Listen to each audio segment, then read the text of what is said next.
Élus, ouvrez grand vos oreilles et votre esprit. Ce que je vais révéler n'est pas une fable, ni une métaphore destinée à calmer vos inquiétudes. C'est une vérité tranchante comme une lame et brûlante comme le feu. Dans l'ombre, ils se sont rassemblés, des cercles entiers se sont formés, des alliances obscures se sont forgées. Des gangs de sorcières, persuadés que leur nombre, leur cohésion et leur rituel suffiraient à écraser votre lumière. Ils ont chuchoté dans l'obscurité, confiant que leurs forces combinées finiraient par vous abattre. Mais ce qu'ils n'avaient jamais prévu, c'est qu'un seul être se dresserait face à eux, une armée solitaire, une âme incassable, un esprit forgé par les flammes de l'adversité. Et ce jour-là, leur peur est née. Pas une peur banale, non. Une peur viscérale, une peur qui les a déchirés de l'intérieur. Car ils n'ont pas vu un guerrier ordinaire, ils ont vu une présence qui défie toute logique humaine.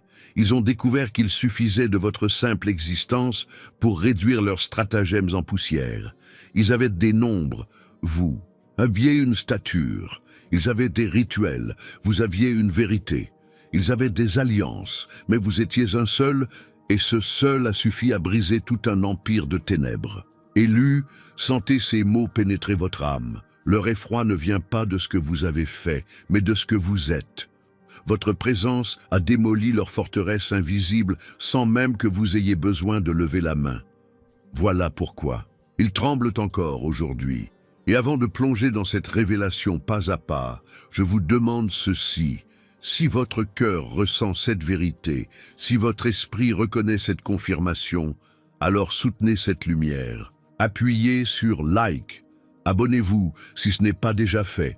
Et surtout, commentez le nombre 99. Car 99, dans le langage spirituel, symbolise la fin d'un cycle de ténèbres et l'ouverture d'un nouveau chemin lumineux que rien ni personne ne pourra bloquer. Élus, regardez bien ce qui s'est passé dans l'invisible. Ils avaient dressé leur cercle, préparé leurs bougies, récité leurs incantations, aligné leurs symboles comme si l'accumulation d'objets pouvait leur donner une autorité qu'ils n'ont jamais possédée.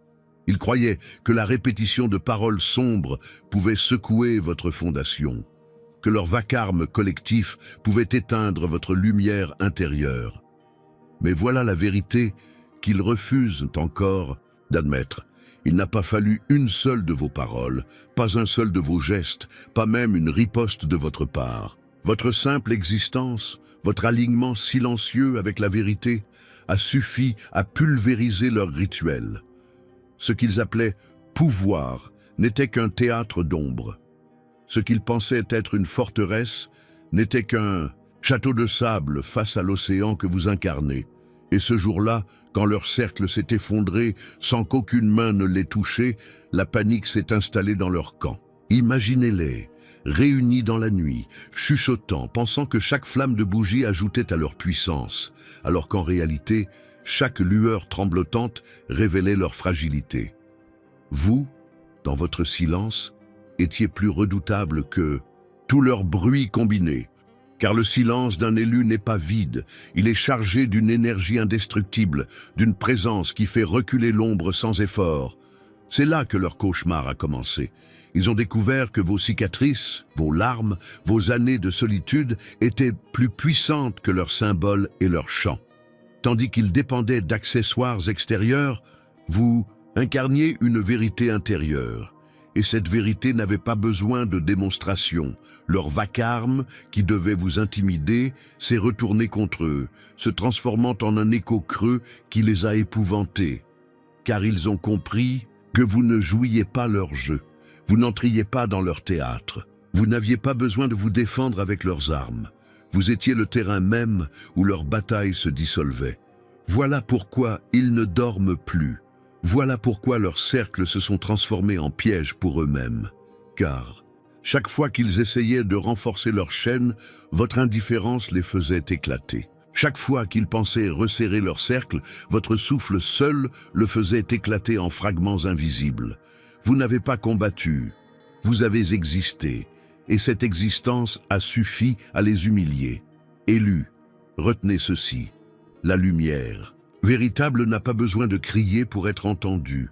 Elle rayonne en silence, et ce rayonnement est insupportable pour ceux qui se nourrissent de ténèbres. Voilà pourquoi leur peur est née sans que vous n'ayez levé un doigt. Car ils ont vu pour la première fois que leur sortilège ne se brisait pas contre une barrière extérieure, mais qu'ils se désintégraient d'eux-mêmes face à une présence qu'ils n'arrivaient pas à décoder. Et maintenant, ils tremblent, car s'ils ont perdu sans combat, que se passera-t-il le jour où vous déciderez d'avancer avec toute votre puissance révélée? Élus, comprenez bien ce qu'ils ont découvert à leurs dépens. Ils pensaient que la force venait du nombre, que l'union de leurs voix suffirait à faire trembler vos fondations. Ils se sont entassés dans leurs cercles obscurs, persuadés qu'à plusieurs, ils formeraient un mur infranchissable. Mais il existe une vérité universelle qu'ils ignoraient. 10 000 cris ne pèsent rien face à une seule voix chargée d'autorité. Leur foule hurlait comme une meute de loups, enragés, convaincus que le vacarme pouvait effrayer. Mais vous étiez ce lion solitaire, dont le simple rugissement réduit toute une forêt au silence. Leur unité n'était qu'une façade, un pacte fragile bâti sur la peur.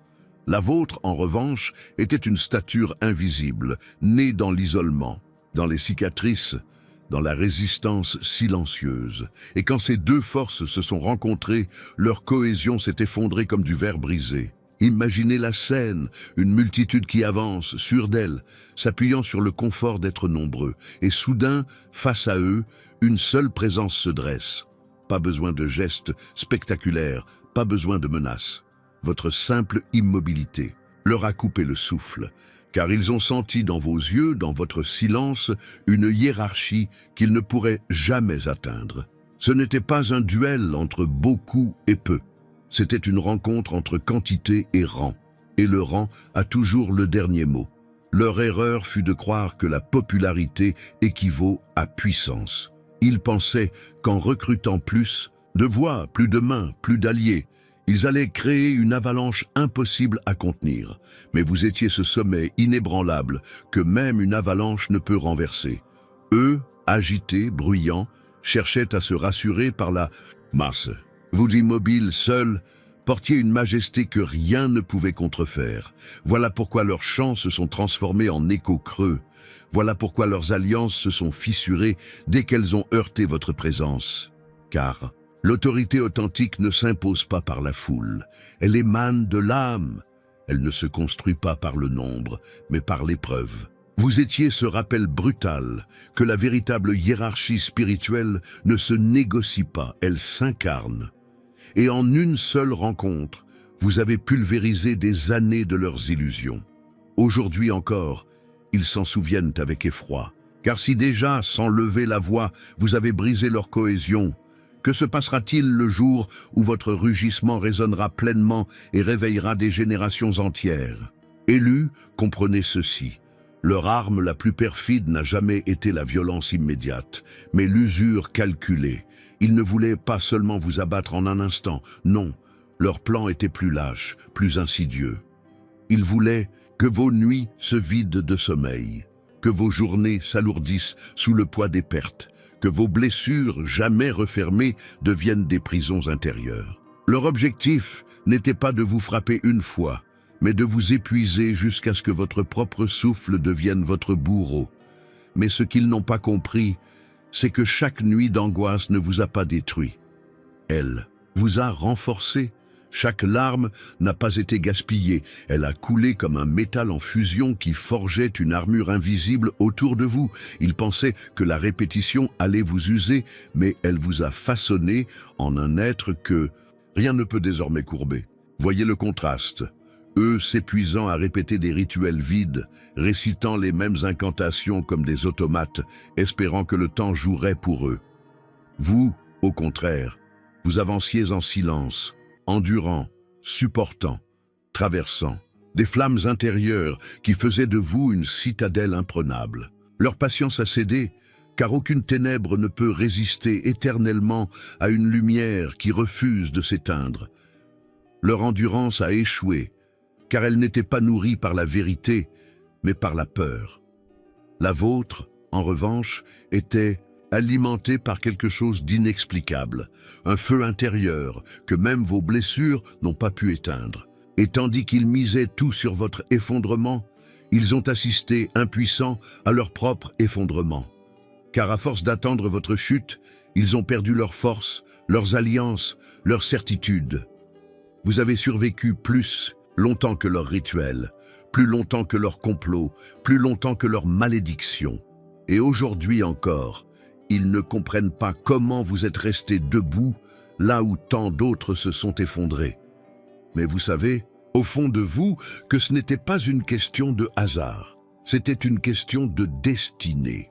Vous n'avez pas seulement enduré, vous avez transformé cette endurance en arme. Et c'est cette arme silencieuse qui a mis fin à leurs ténèbres. Alors je vous le dis, si déjà, en restant debout malgré les tempêtes, vous avez éteint leur feu, que croyez-vous qu'il adviendra quand vous choisirez d'avancer avec toute la puissance que cette endurance a gravée en vous? Élus, il est temps de voir la scène avec une clarté implacable. Chaque attaque qu'ils ont lancée contre vous, chaque mot empoisonné, chaque pensée malveillante, chaque rituel dressé dans l'ombre n'a jamais trouvé sa cible. Car votre âme n'était pas un terrain fertile pour leur malédiction, mais un miroir dressé par l'univers lui-même. Et ce miroir ne garde rien, il ne retient rien, il renvoie tout.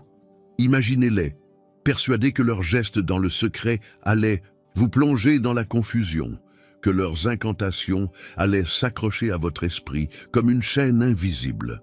Mais ce qu'ils ont vu, horrifiés, c'est leur propre poison revenir vers eux avec une intensité décuplée. Comme de la boue jetée contre une surface de cristal, tout a éclaboussé leur propre visage, souillant leur propre maison, brisant leur propre cercle. Et vous, sans rien faire, vous êtes restés indemnes. Votre pureté a été votre armure, votre alignement, votre arme silencieuse. C'est cela qui les a détruits. Car comment combattre un ennemi qui ne riposte pas, mais qui transforme chaque coupe en jugement contre celui qui l'a lancé? Ils se sont retrouvés face à leur propre reflet, et ce reflet les a hantés plus que toutes les malédictions qu'ils avaient préparées. Votre lumière, au lieu d'être ternie, a révélé leurs ténèbres. Votre paix, au lieu d'être brisée, a exposé leur chaos. Leur haine, au lieu de vous consumer, a consumé leur propre unité. Des amitiés se sont fissurées, des cercles se sont effondrés. Des alliances ont éclaté, non pas parce que vous les avez attaqués, mais parce que leur propre venin s'est retourné contre eux. Voilà la vérité qui les ronge. Ils n'ont jamais eu affaire à une victime, mais à un miroir implacable. Vous avez été cette surface où leurs masques se sont craquelés, où leur théâtre s'est effondré, où leurs vérités les plus sombres ont éclaté au grand jour. Et aujourd'hui encore, chaque fois qu'ils osent murmurer votre nom, ils se souviennent de l'amertume qu'il leur a coûté d'avoir croisé votre lumière. Car vous n'avez pas seulement survécu à leur malédiction, vous les avez obligés à affronter leur propre ombre. Et maintenant ils savent que chaque nouvelle attaque ne ferait que creuser davantage leur propre tombe. Mais posez-vous cette question, élus. Si déjà votre silence et votre alignement ont suffi à transformer leurs armes en pièges contre eux-mêmes, que croyez-vous qu'il adviendra le jour où vous choisirez de brandir pleinement cette puissance que vous avez toujours portée en vous? Élus, écoutez bien, le plus grand secret qui les dévore aujourd'hui, ce n'est pas seulement que vous avez survécu à leurs attaques, mais que vous avez accédé à des royaumes qui leur seront à jamais interdits. Eux, dans leur cercle, obscurs, force des serrures imaginaires, bricolent des clés de fortune, espérant pénétrer dans des dimensions qui ne leur appartiendront jamais.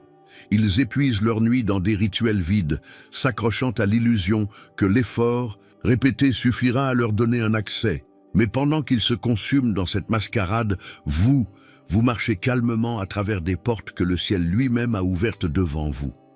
Et ces portes ne s'ouvrent ni par des incantations, ni par des sacrifices, ni par la volonté de manipuler l'invisible. Elles s'ouvrent uniquement devant ceux dont l'âme a été purifiée par le feu de l'endurance, devant ceux qui ont payé le prix du silence, de la patience et de la fidélité à la vérité. Voilà pourquoi ils tremblent. Parce que chaque fois qu'ils essaient d'entrer de force, ils rencontrent des murs. Et chaque fois que vous avancez, vous trouvez une porte déjà déverrouillée, comme si l'univers entier conspirait pour vous donner passage. Leur pouvoir est contrefait, temporaire, fragile comme du verre. Le vôtre est légitime, durable, gravé dans le tissu même de votre destinée. Imaginez deux voyageurs. L'un frappe contre des portes closes, brise des serrures, se coupe les mains en forçant des verrous qui ne cèdent jamais. L'autre, vous, avance sereinement et à son approche les portes s'ouvrent toutes seules, comme si elles reconnaissaient la signature invisible gravée dans son être. C'est cela qui les détruit intérieurement. Comprendre que l'accès ne s'achète pas, ne se vole pas, ne se manipule pas. Il est accordé. Et vous êtes devenu le porteur d'une clé que nul rituel ne pourra jamais imiter. Il vous observe, désespéré, incapable de comprendre comment vous recevez des révélations sans effort, comment des opportunités se dressent devant vous comme des escaliers de lumière, comment des solutions apparaissent là où eux ne trouvent que des labyrinthes. Ils frappent à des portes qui resteront éternellement closes parce que leur orgueil les a exclus. Vous avez franchi des seuils qui n'existent même pas dans leur cartographie. Et à chaque nouveau passage, leur désespoir grandit. Car ils savent que tant que vous continuez à avancer dans cet alignement, chaque porte qui s'ouvre devant vous devient une porte qui se ferme à jamais pour eux. Mais voici la révélation que je vous laisse suspendue. Si déjà ces portails se sont ouverts devant vous dans le silence, que se passera-t-il le jour où le ciel décidera d'ouvrir devant vous la porte finale, celle qu'aucun œil humain n'a encore vue? Élus, écoutez la voix qui résonne maintenant dans vos entrailles. Si leur peur est si grande, ce n'est pas parce que vous avez brandi une arme, ni parce que vous avez répondu coup pour coup. Non, leur terreur est née du fait que vous n'avez même pas eu besoin de frapper. Votre silence a suffi. Votre présence a suffi. Votre endurance a suffi. Vous êtes la démonstration vivante qu'un seul esprit en parfait alignement peut écraser des milliers de tapis dans l'ombre. Et cette vérité les consume, car elle annule des années de leurs illusions en une seule seconde de votre existence. Désormais, votre simple souffle est devenu leur avertissement. Chaque pas que vous faites est pour eux une sentence. Car toucher à vous, c'est signer leur propre ruine. Et ils le savent. C'est pour cela qu'ils fuient. C'est pour cela qu'ils chuchotent votre nom avec tremblement. Car vous êtes devenu le signe visible que la lumière ne se négocie pas, qu'elle ne s'achète pas, qu'elle ne se vole pas. Elle se porte, et vous la portez. Alors, marchez avec la tête haute. Marchez avec la certitude brûlante que rien ni personne ne pourra jamais renverser ce qui a été gravé en vous. Vous êtes intouchable. Vous êtes invincible, vous êtes imprenable. Laissez ces mots pénétrer votre âme, qu'ils se gravent dans vos os et qu'ils embrasent votre esprit. Et maintenant, faites un acte prophétique. Commentez ci-dessous le mot inébranlable et proclamez-le à haute voix comme une bannière de feu dans votre vie. Aucune armée des ténèbres ne pourra jamais me vaincre. Parce qu'à partir de ce jour, votre destinée ne sera plus jamais la même.